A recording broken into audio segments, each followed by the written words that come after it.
ආයිබෝන් මගේ හැම යාළුවෙක්ටම හැමෝම හොඳින් ඉන්නව නේද? ඉතින් ඔන්න හරිම දවසට හරිම වෙලාවට මගේ හැම යාළුවෙක්ම මම හම්බ වෙනවා මගේ අලුත් පාඩමක් තරම්. ඉතින් අද අලුත් යාළුවෙක් එකතු වුණා මොකද්ද කරන්න ඕනේ? මේ පාඩම් මාලාවේ මුල්ම පාඩමේ ඉඳලා බලන් එන්න. ඉතින් කොහොමද මේ වාක්‍ය තුනක් හැමදාම සති ඉගෙන ගන්න මොන වගේ දේවල්ද මං කියලා දෙන්නේ? ඇයි මෙහෙම දෙයක් කරන්න ඕනේ? මෙහෙම කරලා කොහොමද අපි ඉංග්‍රීසි කතනේ හදාගන්නේ? මේ හැම දෙයක්ම මගේ අලුත් යාළුවන්ට පුළුවන් මගේ මුල්ම පාඩම බැලුවොත් මේ පාඩම් මාලාවේ මුල්ම පාඩම මගේ channel එකේ මුල්ම පාඩම නෙමෙයි. මේ පාඩම් මාලාවේ මුල්ම පාඩම් බැලුවොත් ඒ ටික ඔළුවට දාගන්න පුළුවන්. ඉතින් ඒ වගේම තමන්ගේ පුංචි දුවට පුතාට තමන්ටම ඉංග්‍රීසි කතනේ උගන්වන්න පුළුවන්. මගේ නංගි රුවිනි සචිත්‍ර කරන Real Start Kids YouTube channel එකට ගියොත් යන්නේ channel එකට තමන්ගේ පුංචි දුවට පුතාට තමන්ටම ඉංග්‍රීසි කතනේ උගන්වන්න පුළුවන්. ඉතින් එහෙනම් දැන් අපිට බලන්න පුළුවන් මොනවද අද අපිට ඉගෙන ගන්න තියෙන අලුත්ම අලුත් ලස්සන ඉංග්‍රීසි වාක්‍ය තුන කියලා.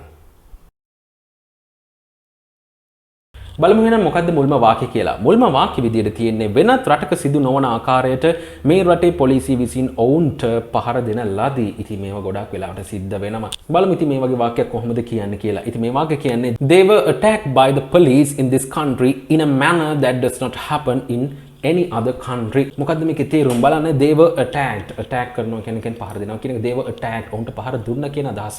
they was නෙමෙයි they were attacked by the police. කවුරු විසින්ද? පොලිසිය විසින් උන්ට පහර දුන්නලු. they were attacked by the police in this country. මේ රටේදී in this country in a manner that does not happen in any other country. වෙනත් රටවල් වල සිද්ධ නොවන විදිහට in a manner අන්න එක ඉගෙන ගන්න. in a manner that does not happen in any other country. කියන්නේ වෙනත් රටක සිද්ධ නොවන විදිහට මේ රටේ පොලිසිය ඔවුන්ට ගැහුවා කියන අදහස පහර දුන්නා කියන අදහස. බලන්න ආපහු සැරේ. They were attacked by the police in this country in a manner that does not happen in any other country. මම හිතනවා කොහොමදම තේරෙන්නේ නැති කියලා. බලමු දෙවෙනි වාක්‍ය මොකක්ද කියලා. දෙවෙනි වාක්‍ය විදිහට තියෙන්නේ තාක්ෂණික ගැටලුවක් හේතුවෙන් බදාදා රාත්‍රියේ 9ට පමණ මුළු උතුරු මැද පළාතටම විදුලිය සැපයීම අඩාල විය. තාක්ෂණික දෝෂයක් හේතුවෙන් මුළු උතුරු මැද පළාතටම අඩාල වුණා. කොහොමද කියන්නේ මේ වගේ දේවල්? බලමු. The supply of power, ඒ කියන්නේ power supply එක විදුලි සැපයීම කියන අදහස. The supply of power to the entire මුළු, ඒ කියන්නේ සම්පූර්ණ entire to the entire north central province උතුරු මැද පළාතට කියන අදහස. To the entire north central province මුළු උතුරු මැද පළාතටම was interrupted, ඒ කියන්නේ අඩාල වුණා. අන්න ඒ වගේ අදහසක්.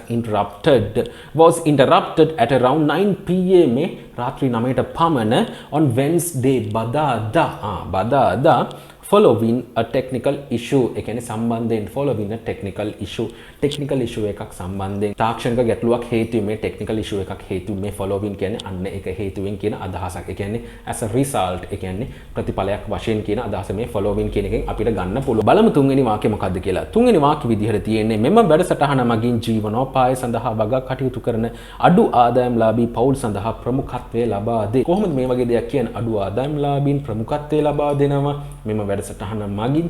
මේවත් මීට කලින් ගන්නලා තියෙනවා. දැන් මතක් කරගන්න මේ අලුත් වචනක් තියෙනවා.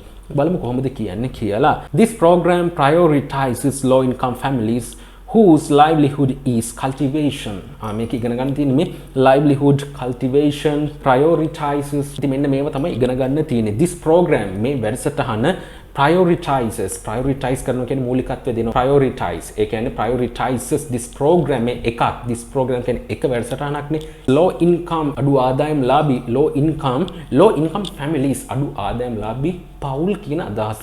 this program prioritizes low income families whose කියන එකෙන් තමයි මෙතන සම්බන්ධ කරලා තියෙන්නේ. මොන වගේ අඩු ආදායම්ලාභී පවුල්ද කියලා තමයි ඊළඟට කියන්න යන්නේ. whose කියන එකෙන් තමයි මේක සම්බන්ධ වෙන්නේ. whose livelihood කියන්නේ මේ ජීවනෝපාය කියන අදහස එක. whose livelihood is cultivation කියන්නේ මේ වගා කිරීම කියන අදහස. ඒ කියන්නේ මේ වගා කිරීම ජීවනෝපාය උන පවුල් සඳහා, කියන්නේ අඩු ආදායම්ලාභී පවුල් සඳහා කියන අදහස. බලමු අපෝ එක් සැරයක්.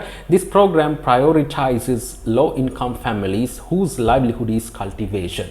බලන්න එක සැරයක් සිංහල වාක්‍ය මොකද්ද කියලා. මෙම වැඩසටහන මගින් ජීවනෝපාය සඳහා වගා කටයුතු කරන අඩු ආදායම්ලාභී පවුල් සඳහා ප්‍රමුඛතාවය ලබා දී. ඉතින් මම හිතනවා මේකේ මේ ඉගෙන ගන්න තිබ්බේ මේ prioritizes ඒ වගේම low income families whose ඒ වගේම livelihood මේ whose එකෙන් තමයි මේ වාක්‍ය දෙක සම්බන්ධ කරලා තියෙන්නේ.